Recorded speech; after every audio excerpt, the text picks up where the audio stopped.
Hello friends, स्वागत है आप सभी का आपके अपने YouTube channel study session with HM में। फ्रेंड्स, आज अपन आरबीएससी क्लास 10 रसायन विज्ञान अध्याय 2 के भाग 11 को शुरू करेंगे, माने पार्ट 11 को शुरू करेंगे। चर्चा में रहने वाला है आज का टॉपिक जो है वो है 2.3 टॉपिक, जिसका नाम है अम्ल एवं क्षारक के विलयन कितने प्रबल होते हैं। आज के टॉपिक का क्या नाम है? अम्ल एवं क्षारक के विलयन कितने प्रबल होते हैं। आज हम जानेंगे अम्ल हो या क्षारक हो, किसी का भी विलयन हमारे पास रखा हुआ है तो इन दोनों में से अम्ल हो या क्षारक हो कितने प्रबल होते हैं वो अपन समझेंगे। तो यहाँ पर दो प्रश्न हमारे पास उठ सकते हैं। पहला प्रश्न का उत्तर हम जानेंगे। पहला प्रश्न है कि अम्ल के विलयन कितने प्रबल होते हैं, और दूसरा प्रश्न होएगा क्षारक के विलयन कितने प्रबल होते हैं। क्योंकि इस टॉपिक से ये दो ही प्रश्न उठते हैं। पहला, अम्ल के विलयन कितने प्रबल होते हैं, और क्षारक के विलयन कितने प्रबल होते हैं। तो सबसे पहले ये समझो कि अम्ल के विलयन कितने प्रबल होते हैं। ये जो प्रबल शब्द है ना, ये प्रबल का अर्थ क्या होता है, प्रबल का मतलब क्या होता है, तब आप समझ पाओगे कि कितने प्रबल होते हैं, है ना। तो सबसे पहले समझेंगे कि प्रबल का मतलब क्या होता है। तो सबसे पहले अपन यहाँ क्वेश्चन नंबर फर्स्ट का उत्तर जानने की कोशिश करेंगे। क्या जानेंगे? उत्तर। तो यहाँ पर एक शब्द आ रहा है मेरे पास, प्रबल। ये जो प्रबल शब्द है, इस प्रबल को इंग्लिश में हम कहते हैं स्ट्रॉन्ग। क्या कहते हैं? स्ट्रॉन्ग कहते हैं। इसको क्या कहते हैं अपन? स्ट्रॉन्ग कहते हैं। ठीक है। तो ये स्ट्रॉन्ग जो शब्द है वो अम्ल के परिप्रेक्ष्य में, यानी अम्ल के बारे में क्या बताता है। अम्ल जो होता है, जिसे अपन एसिड कहते हैं, अम्ल के बारे में क्या बताता है, इसको थोड़ा समझेंगे। तो जब हम अम्ल लिखते हैं तो अम्ल को हम दो भागों में बांटते हैं। ये बोल रहा है ना स्ट्रॉन्ग, तो यहाँ पर अम्ल जो होता है वो दो भागों में बांटा जाता है। कितने भागों में? दो भागों में बांटा जाता है। एक बांटा जाता है अपने पास प्रबल अम्ल में, एक होता है प्रबल अम्ल, और एक होता है दुर्बल अम्ल। ठीक है। दो भागों में बांटे जाते हैं अम्ल को उनकी प्रबलता के आधार पर, यानी उनकी स्ट्रांगनेस के आधार पर। एक अम्ल होता है प्रबल, जो स्ट्रांग है, इसको इंग्लिश में कहते हैं स्ट्रांग एसिड, इसे कहते हैं स्ट्रांग एसिड। और दूसरी तरफ ये जो दुर्बल अम्ल है, इसको कहते हैं वीक एसिड। क्या कहते हैं? Weak acid. अभी अपन सबसे पहले अम्ल के बारे में पूरी जानकारी लेंगे, देन उसके बाद अपन क्षारक के बारे में पढ़ेंगे। अभी आप समझिए, अभी तक के इस वीडियो में मैंने आपको क्या समझाया वो समझो कि हम जान रहे हैं अम्ल के विलयन कितने प्रबल होते हैं। इसके बारे में हमने देखा कि पहले हमारे को जानना चाहिए कि अम्ल प्रबल का मतलब क्या होता है। तो मैंने बोला प्रबल को इंग्लिश में स्ट्रॉन्ग कहते हैं, और इसके आधार पर, प्रबलता के आधार पर अम्ल को दो भागों में बांटा जाता है। पहला होता है प्रबल अम्ल और दुर्बल अम्ल। प्रबल अम्ल स्ट्रॉन्ग एसिड होते हैं और दुर्बल अम्ल वीक एसिड होते हैं। इतना अपन ने जान लिया। अब आप समझो, इतना जानने के बाद आपको जानना है कि जो प्रबल अम्ल होते हैं और दुर्बल अम्ल होते हैं, ये क्या होते हैं, इन्हें किस आधार पर प्रबल अम्ल कहा जाता है और दुर्बल अम्ल कहा जाता है, किस आधार पर इनको हम कहते हैं। जैसे एक व्यक्ति है मेरे पास, जैसे यहाँ पर मैं मान लेता हूँ एक व्यक्ति है मेरे पास, इस व्यक्ति को मैं शक्तिशाली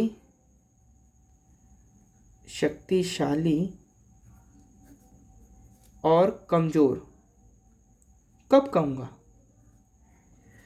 मैं ये जो व्यक्ति है इसको शक्तिशाली और कमज़ोर कब कहूँगा? मैं इसको शक्तिशाली तब कहूँगा जब किसी ने इसको मारा, मान लो, है ना, और मारा और इसने पलटवार करके उसको भी ढूंढ डाला। ठीक है, उसको भी अच्छी खासी उसने जवाब दिया, तब मैं इस व्यक्ति को क्या कहूँगा कि भाई ये शक्तिशाली है ना। और मान लो कि कुट जाता है उस व्यक्ति से और मार नहीं पाता है, तो मैं बोलूँगा ये कमज़ोर है। तो मैं बोलूँगा ये कमज़ोर है। तो मैंने इसकी शक्ति के आधार पर इसको बोला कि ये कमज़ोर है, और शक्तिशाली किस आधार पर बोला? इसके रिएक्शन के आधार पर, है ना, जो इसने रिएक्ट किया उसके आधार पर, कि जब इसको किसी ने एक थप्पड़ मारा तो इसने क्या करा, 2 उसमें रसीद दिए, यानी 2 उसमें भी थप्पड़ मारे, तो मैंने बोल दिया यार शक्तिशाली है ये। और जब इसके एक थप्पड़ मारा तो ये इसने कुछ भी रिएक्ट नहीं करा, बस ये वहाँ से आ गया रो के, तो मैंने बोला ये कमज़ोर है। ऐसे ही ये जो अम्ल है, ऐसे ही ये जो अम्ल है, इसको मैं किस आधार पर बोलता हूँ कि ये प्रबल अम्ल है, ये दुर्बल अम्ल है। तो इस बात को समझने के लिए मैं आपको बताना चाहूँगा कि हमने एक बात समझी थी अम्ल के बारे में। अम्ल के बारे में यानी एसिड के बारे में एक बात हमने समझी थी, वो हमने समझी थी कि अम्ल जो होता है वो जलीय विलयन के अंदर, जलीय विलयन होता है अपना, जलीय विलयन के अंदर कौन से आयन देता है, हाइड्रोजन प्लस आयन देता है। बात सही क्या, हाइड्रोजन प्लस आयन देता है। हमने सबने ये बात समझी थी कि अगर कोई एसिड है उसको मैं किसके अंदर डाल देता हूँ, किसी जलीय विलयन के अंदर डाल देता हूँ। जलीय विलयन मतलब क्या होता है, जल का घोल, है ना। किसी जलीय घोल के अंदर अगर मैं डाल देता हूँ तो वो जो एसिड होता है, वो जो अम्ल होता है, वो हाइड्रोजन प्लस आयन देता है। इतनी बात समझ में आई, बस हाइड्रोजन आयन देता है, ये बात आपको समझ में आनी चाहिए।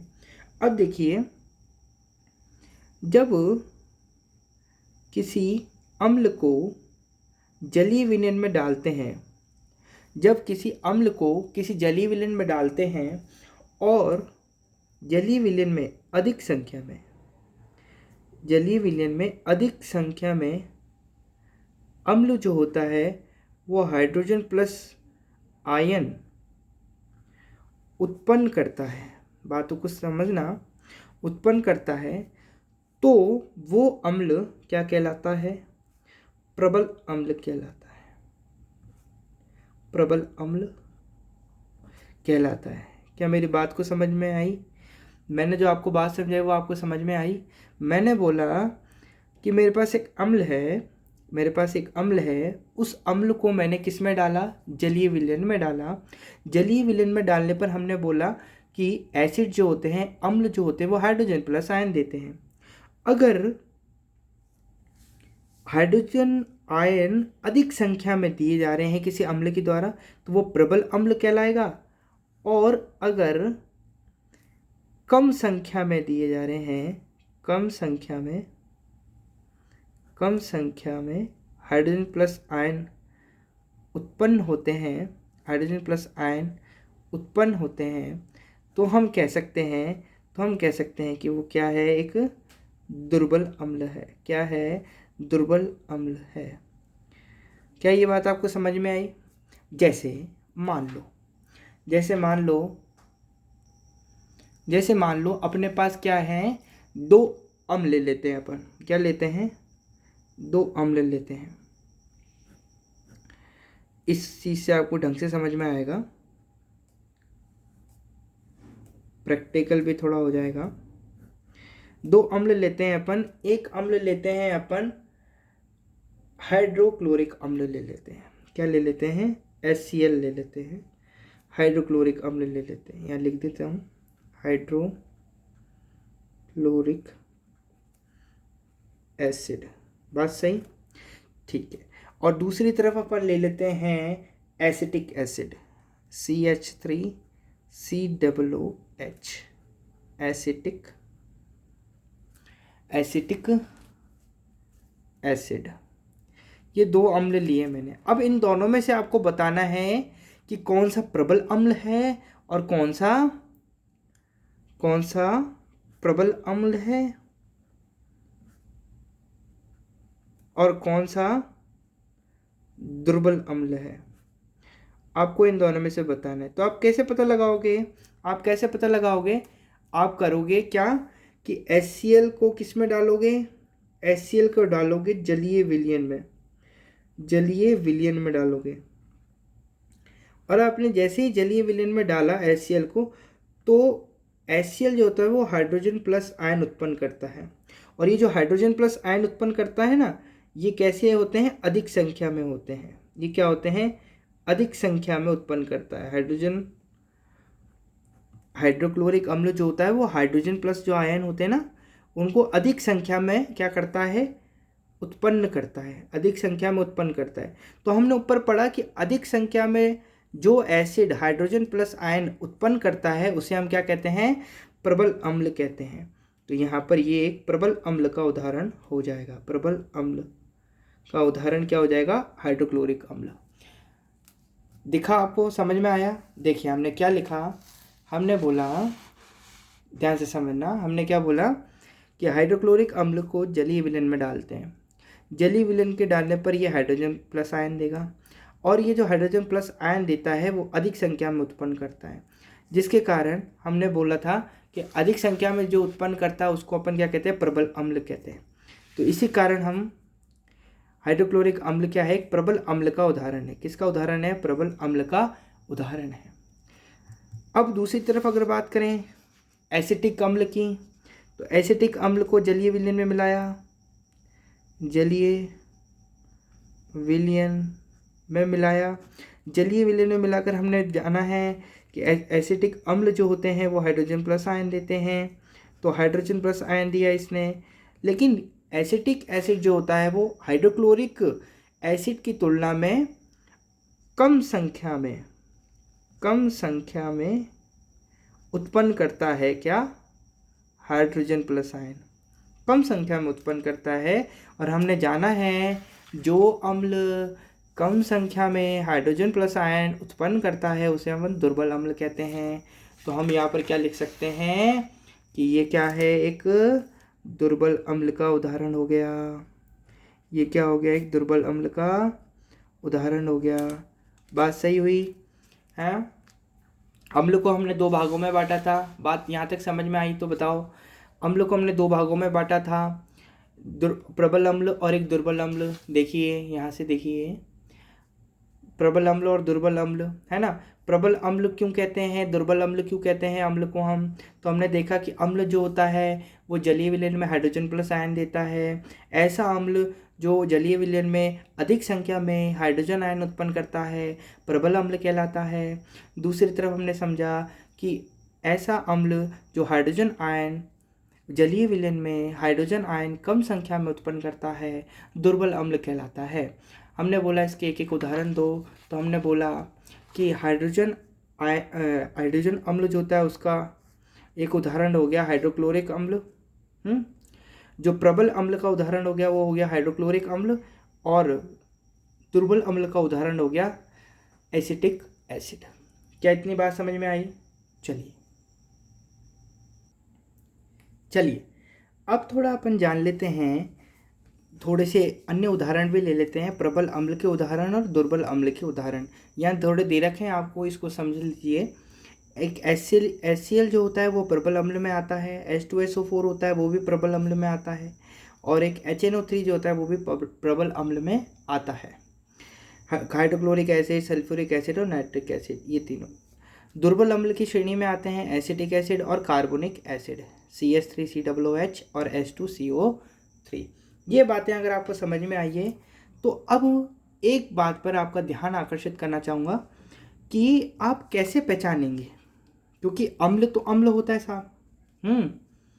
अम्ल तो अम्ल होता है, कैसे पहचानोगे कि एक प्रबल अम्ल है या दुर्बल अम्ल है ना।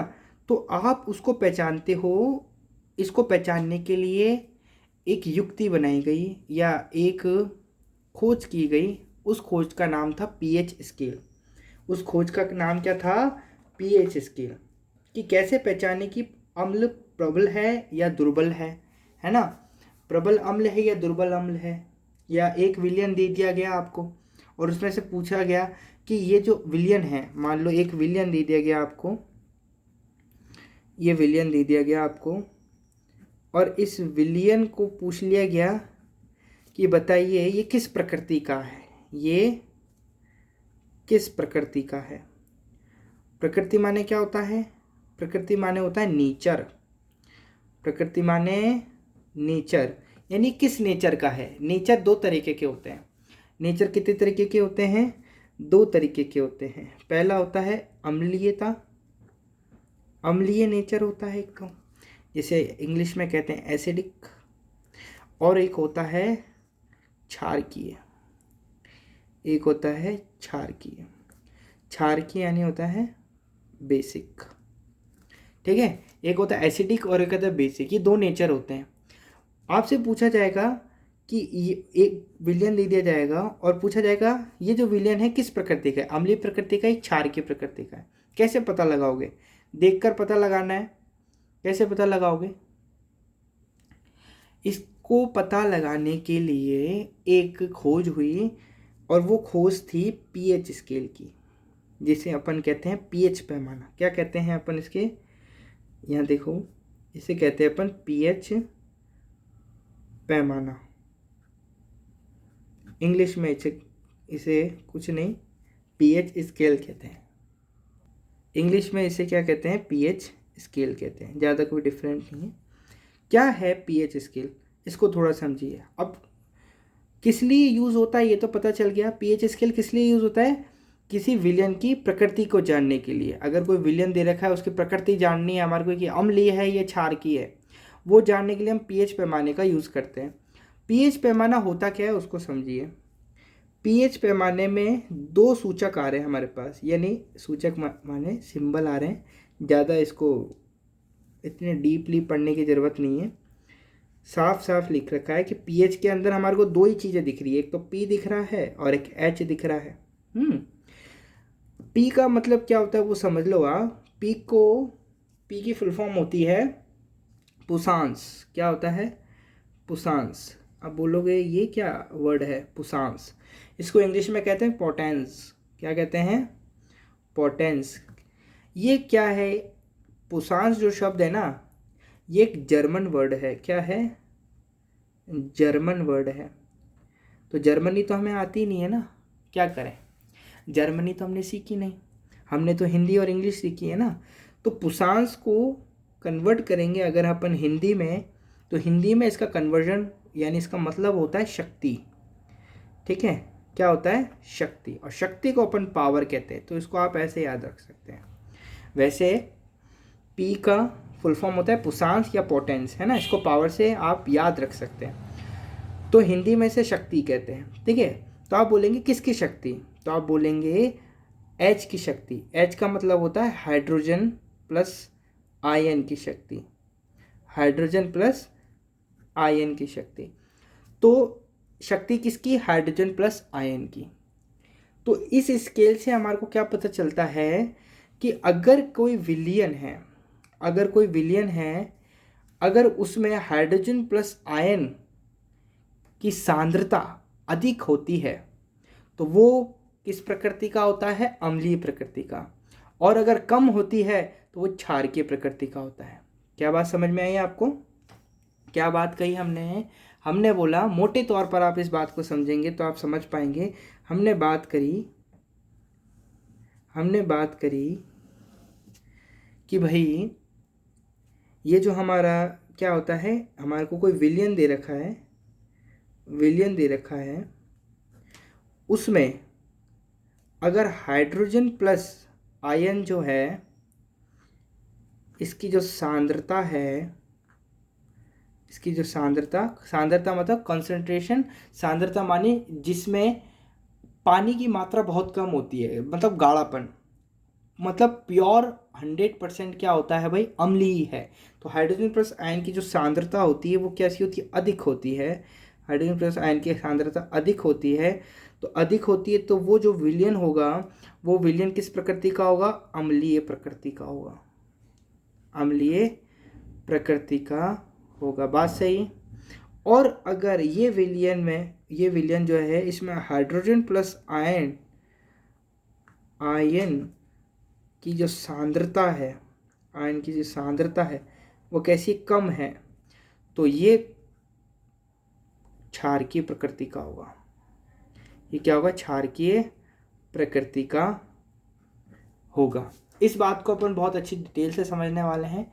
बने रहिए आप वीडियो के साथ। मैं आपको बताता हूँ किस तरीके से अपन जान पाते हैं, कैसे पता लगाएंगे कि ये हाइड्रोजन की सांद्रता कितनी अधिक होगी तब उसको अम्लीय प्रकृति का माना जाएगा, और कितनी कम होगी जब उसको क्षारकीय प्रकृति का माना जाएगा। तो देखिए पीएच पैमाना कैसा दिखता है।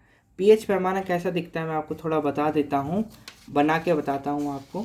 देखिए पीएच पैमाना होता है कुछ इस तरीके से, ये अपन बनाते हैं इसको।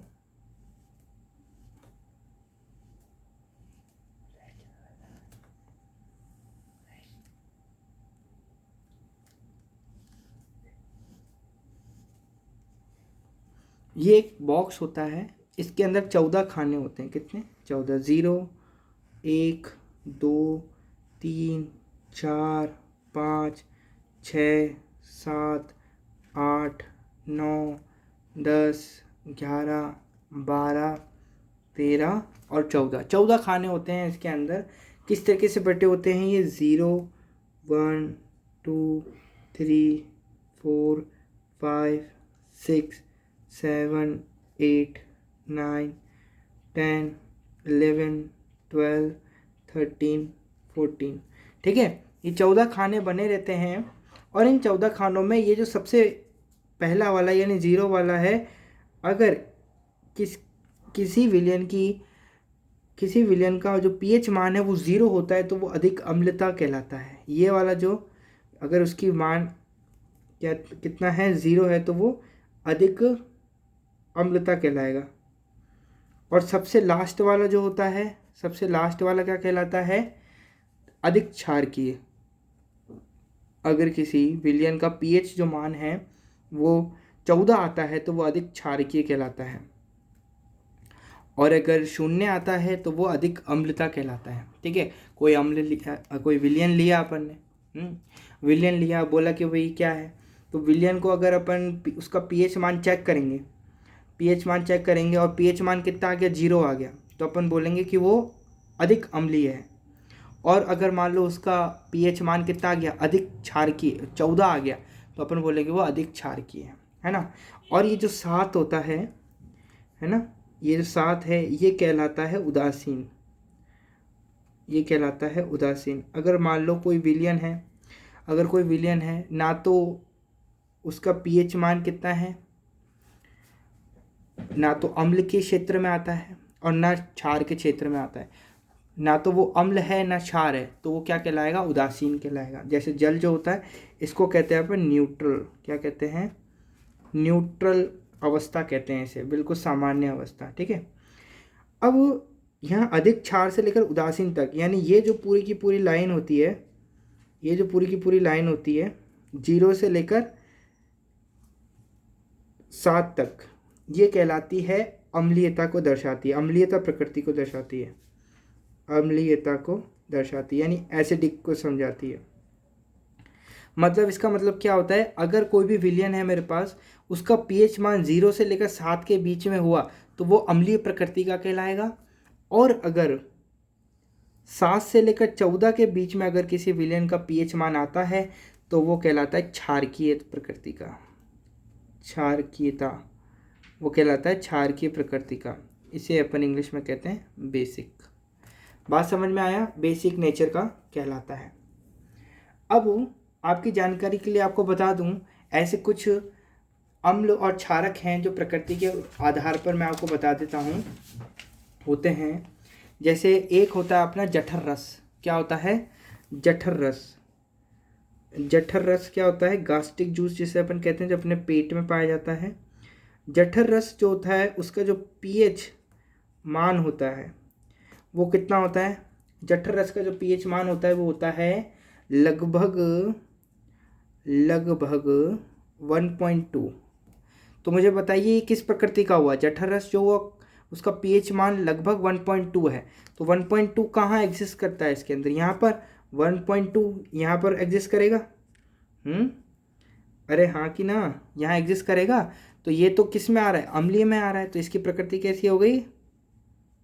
अम्लीय प्रकृति का हो गया ये। दूसरा एग्जाम्पल ले लो, जैसे मान लेते हैं नींबू का रस जो होता है अपने पास। क्या? नींबू का रस। तो नींबू का रस जो होता है उसका पीएच जो मान होता है, उसका पीएच मान कितना होता है? लगभग 2.2 होता है, लगभग 2.2 होता है। और 2.2 का मतलब क्या होता है? ये भी अम्लीय प्रकृति का होता है, ये भी अम्लीय प्रकृति का होता है। बात समझ में आ रही है क्या? एक एक ठीक है। तीसरा होता है अपने पास शुद्ध जल। जो शुद्ध जल होता है, प्योर जल, आरओ वाला। अरे पिया है क्या पानी? पीएच मान, शुद्ध जल का जो पीएच मान होता है वो होता है 7। वो होता है 7। तो हमने बोला था जिस भी विलयन का मान अगर 7 हो तो वो किस प्रकृति का होता है? उदासीन प्रकृति का होता है। ये बात हमने समझी थी। हाँ ना बोलो, कुछ तो बोलो रे। 7 होता है तो ये उदासीन प्रकृति का होता है। ये लिखेंगे अपन उदासीन प्रकृति का। एक और उदाहरण लेना चाहो तो ले लो, जैसे चौथा ले लो, रक्त, ब्लड जो होता है अपना, उसकी जो पीएच वैल्यू होती है आपसे पूछ लिया जाएगा। एमसीक्यू में 1 नंबर में आपको पूछ लिया जाएगा जठर रस का पीएच मान निम्नलिखित में से कौन सा है। 4 ऑप्शन दे दिए जाएंगे, पीएच मान दे दिए जाएंगे, उनमें से आपको चुनना पड़ेगा और इन्हीं में से ही क्वेश्चन आएगा। जठर रस का पीएच मान लगभग 1.2 होता है, अम्लीय प्रकृति का। नींबू का रस पीएच मान लगभग 2.2, अम्लीय प्रकृति का। शुद्ध जल पीएच मान 7, उदासीन। रक्त का पीएच मान वेरी इंपॉर्टेंट, ये होता है 7.4, है ना। तो 7.4 है भाई, तो 7 से अधिक चला गया। अरे देखो भाई पीएच स्केल, ये पीएच स्केल होती है अपनी, स्केल देखिएगा अपने, शीशा पेंसिल, शीशा स्केल होती है अपनी, उसका 0 से लेकर 14 सेंटीमीटर तक, वैसे ही ये होती है 0 से लेकर 14, है ना। अब 7 से अधिक तो ये हो जाएगा क्षारकीय, ये हो गया क्षारकीय प्रकृति का। बात सही है, ठीक है।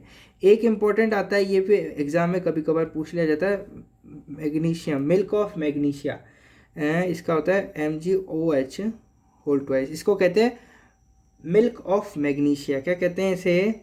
मैं यहाँ लिख देता हूँ, milk of magnesia. Milk of magnesia जो होता है उसकी जो पीएच वैल्यू होती है या पीएच मान जो होता है वो होता है 10। और ये जो 10 है, ये 10 कहाँ आता है? ये 10 आता है अपने पास क्षारकीय में, यहाँ आता है, ये एग्जिस्ट करता है। तो यहाँ पर तो क्षारकीय प्रकृति का होता है, तो ये क्षारकीय हो गया। इसे क्या कहेंगे अपन? क्षारकीय। बात समझ में आई आपको? पीएच मान आपको समझ में आया क्या? जो पीएच वैल्यू होती है वो निर्धारित करती है कि तो दिया गया अम्ल है वो अम्लीय प्रकृति का है या क्षारकीय प्रकृति का है ना। ये आपको समझ में आया तो बोलो, ठीक है। अब जो नॉलेज अपन ने अम्ल के बारे में ली थी, अब वो नॉलेज थोड़ी सी अपन किसके बारे में ले लेते हैं? क्षार के बारे में ले लेते हैं। किसके बारे में ले लेते हैं? क्षार के बारे में। देखिए अब अपन थोड़ा क्षारक के बारे में जान लेते हैं। देखो क्षारक को, जैसे अपन ने अम्ल को 2 भागों में बांटा था, वैसे क्षारक को भी 2 भागों में बांटेंगे। प्रबल क्षारक होते हैं, दुर्बल क्षारक होते हैं। स्ट्रॉन्ग बेस होता है, वीक बेस होता है। प्रबल क्षारक किन्हें कहते हैं? जो जलीय विलयन में OH माइनस आयन देते हैं। जो OH माइनस आयन देते हैं, हमने बोला कि जो क्षारक होते हैं ना, वो जलीय विलयन में घुलकर क्या देते हैं? OH माइनस आयन देते हैं। क्या देते हैं? OH माइनस आयन देते हैं, हमने पढ़ रखा है पहले। तो ऐसे क्षारक जो जलीय विलयन में अधिक, इस एरो ऊपर जो एरो बढ़ रहा है इसका मतलब क्या होता है? अधिक, है ना। अधिक संख्या में जो OH माइनस आयन देते हैं वो क्या कहलाते हैं? प्रबल क्षारक कहलाते हैं। क्या कहलाते हैं? प्रबल क्षारक कहलाते हैं। जैसे KOH जो होता है वो अधिक OH आयन देता है, NaOH जो होता है वो एक अधिक OH आयन देता है, वो एक क्या है? प्रबल क्षारक है। ये उदाहरण है, पोटेशियम हाइड्रोक्साइड और सोडियम हाइड्रोक्साइड।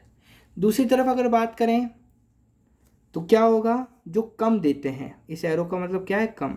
जो OH माइनस आयन जलीय विलयन में कम देते हैं वो कहलाते हैं दुर्बल क्षारक, जैसे अमोनियम हाइड्रोक्साइड और मैग्नीशियम हाइड्रोक्साइड। ये आपको याद रखना है, ठीक है। और अगर आपको विलयन दे दिया गया, मान लो आपको क्या दे दिया गया? विलयन दे दिया गया और आपसे पूछा गया ये किस प्रकृति का है? ये किस प्रकृति का है? किस प्रकृति का है? तो आप कैसे बताओगे? पीएच के कारण। आप पूछोगे उससे, भाई मैं इसकी प्रकृति तो बता दूंगा लेकिन उससे पहले तू मुझे इस विलयन का पीएच मान बता दे।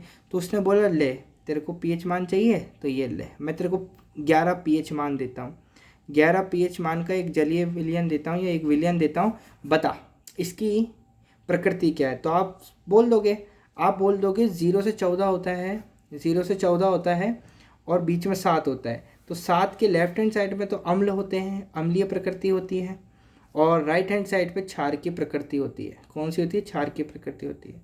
हम जानते हैं 7 के बाद 11 आता है, तो इसलिए क्षार की प्रकृति का होगा। तो आप फटाफट उसको बोल देना कि ये जो विलयन है जो तूने मुझे दिया है ना, जिसका पीएच मान कितना है 11 है, वो किस प्रकृति का है? क्षार की प्रकृति का है भाई। ठीक है, ऐसे है उसको समझाना। ठीक है, और अगर किसी विलयन का जो पीएच मान है, पीएच वैल्यू है, मान लो कितनी है? 7 है, तो ये किस प्रकृति का होगा? ये होगा उदासीन प्रकृति का। किस प्रकृति का होगा? उदासीन प्रकृति का। अगर मान लो किसी विलयन का पीएच मान कितना है? 2 है, तो बताओ ये किस प्रकृति का होगा? अम्लीय प्रकृति का होगा। अम्लीय प्रकृति का होगा। बात सही समझ में आ रही है क्या? चलो, इतनी बात समझ में आई तो अब मैं आपसे पूछता हूँ, थोड़ा सा एक प्रश्न पूछता हूँ। जैसे एक मेरे पास अम्ल है, मान लो मेरे पास क्या है? एक अम्ल है, जवाब देना है इसका। ये मेरे पास अम्ल है, अम्ल 2 है मेरे पास, 2 अम्ल है। एक अम्ल ये रहा जिसको अपन ए बोल देते हैं, और एक अम्ल है बी। 2 अम्ल हैं। ये ए वाला जो अम्ल है ना, इसका पीएच वैल्यू मेरे को दे रखी है कितनी? 2। और बी वाला जो अम्ल है इसकी पीएच वैल्यू दे रखी है मेरे को, बताओ कितनी दे रखी है? 3 दे रखी है। अब इन दोनों में से बताओ, अम्ल तो है ये तो हमारे को पता है, लेकिन इनमें से आपको बताना है कौन सा प्रबल अम्ल है, कौन सा दुर्बल अम्ल है। तो आप कैसे पता लगाओगे? जिस अम्ल की भी पीएच वैल्यू क्या होगी? अधिक होगी। हाँ, वो कैसा होगा? प्रबल अम्ल होगा। यही सोच रहे होगे आप, है ना? आप क्या सोच रहे होगे? जैसे ए है और बी है, ठीक है, ए की जो पीएच वैल्यू है वो दे रखी 2 और इसकी दे रखी 3। तो इन दोनों में से कम किसकी है भाई? ए वाले अम्ल की। तो ये हो जाएगा दुर्बल अम्ल, है ना, और ये हो जाएगा प्रबल अम्ल। क्या आप यही सोच रहे हैं क्या? नहीं, ये कंसेप्ट रॉन्ग है। ये कंसेप्ट रॉन्ग है। क्यों रॉन्ग है वो समझिए। जिस भी अम्ल की पीएच वैल्यू 2 है, जिस भी अम्ल की पीएच वैल्यू कम है, जैसे इस केस में 2 है जो कि 3 से कम है, तो ये एक प्रबल अम्ल होगा। ये कौन सा अम्ल होगा? प्रबल अम्ल होगा। और जिसकी भी ज़्यादा होती है वो क्या होता है? दुर्बल अम्ल होता है। अब आप पूछेंगे सर कैसे? सर मैंने आपको बताया था, ये अपने पास क्या है? ये अपने पास है पीएच स्केल। मैंने आपको बोला था यहाँ आता है 0 और यहाँ आता है 14, है ना। यहाँ मैंने बोला था जो 0 के ज़्यादा करीब होगा वो अधिक अम्लीयता दर्शाएगा, अधिक अम्लीय होगा, है ना। और यहाँ मैंने बोला था अधिक क्षारकीय होगा। यहाँ मैंने बोला था, देखिए आपको दिख नहीं रहा हो तो, मैंने बोला था यहाँ पर होगा अधिक क्षारकीय होगा, यहाँ पर अधिक क्षारकीय होगा। तो जैसे जैसे वैल्यू बढ़ती जाती है, जैसे 1 2 3 4 5 6 7 8 9 10 11 12 13, जैसे जैसे इस तरफ से वैल्यू बढ़ती जाती है तो अम्ल से क्या होता जाता है? क्षारकीय में बदलता जाता है। मामला क्या होता है? अम्ल से क्षारकीय हो जाता है। तो बताओ, ये यहाँ पर 2 ये रहा और 3 ये रहा। 2 3 में से 0 के सबसे ज़्यादा करीब कौन है? 2 है ना। तो 2 0 की ज़्यादा अधिक है, यानी ये अधिक अम्लीय होगा। तो इसलिए हमने इसको प्रबल अम्ल कहा, और इसलिए हमने इसको ज़्यादा वाले को दुर्बल अम्ल कहा। अब इसी तरीके जो क्षारक होते हैं, क्या क्षारक में भी यही कॉन्सेप्ट अपनाया जाएगा? क्या क्षारक में भी यही कॉन्सेप्ट अपनाया जाएगा? आप मुझे बताइए। नहीं, क्षारक में कॉन्सेप्ट अपनाया नहीं जाएगा। मान लीजिए अपने पास 2 हैं, एक क्षारक है ए और एक क्षारक है बी। इसकी पीएच वैल्यू दे रखी है अपन को कितनी? इसकी पीएच वैल्यू दे रखी है 11 दे रखी है, और इसकी पीएच वैल्यू बी की दे रखी है 13 दे रखी है। तो बताओ इसके अंदर से दुर्बल क्षारक कौन होगा, प्रबल क्षारक कौन होगा? प्रबल क्षारक कौन होगा, दुर्बल क्षारक कौन होगा, बताओ इसके अंदर। तो इसके अंदर जो होगा वो कौन होगा, ये तो होगा जिसकी pH वैल्यू 11 है वो होगा दुर्बल, वो होगा दुर्बल। और जिसकी pH वैल्यू कितनी है 13 वो होगा प्रबल। पूछो क्यों? क्योंकि 13 जो होता है वो 14 के करीब है, 13 जो है वो 14 के करीब है, और 11 जो है वो 14 से थोड़ा सा दूर है, यानी यहाँ आ रहा है, इसलिए ये थोड़ा कम क्षारकीय होगा। और जो 13 है वो अधिक क्षारकीय होगा। तो थोड़ा अम्ल जो होता है, अम्ल के बेस पर देखना है आपको, जो छोटा है वो प्रबल और जो बड़ा है वो दुर्बल, अम्ल के क्षेत्र में, अम्ल की बात करें तो। और लेकिन अगर क्षारक की बात करें तो क्षारक में क्या होता है, जो बड़ा है वो प्रबल, जो बड़ा है वो प्रबल, और जो छोटा है वो दुर्बल। ठीक है, ये बात आपको समझ में आती है क्या? अगर ये बात आपको समझ में आती है तो कुछ क्वेश्चन दूं क्या, तो आप मुझे बता पाओगे कि कौन सा क्या है, कौन सा क्या नहीं है। देखिए 2 क्वेश्चन है आपके समक्ष। पहला क्वेश्चन है, 2 अम्ल ए तथा बी हैं, दोनों का पीएच मान क्रमशः 2.5 तथा 4 है, प्रबल तथा दुर्बल अम्ल बताइए। दोनों में से प्रबल कौन सा है, दुर्बल कौन सा है। दूसरा है, 2 क्षारक पी तथा क्यू हैं, दोनों का पीएच मान क्रमशः 13.5 तथा 14 है, प्रबल तथा दुर्बल क्षारक बताइए। इन क्वेश्चनों का जवाब आपको कमेंट बॉक्स में देना है। ठीक है, मैं आपका कमेंट देखूंगा। आज की वीडियो का समापन यहीं करते हैं। अगर वीडियो पसंद आया तो वीडियो को लाइक करें, चैनल को सब्सक्राइब करें और सपोर्ट करें। धन्यवाद। God bless you.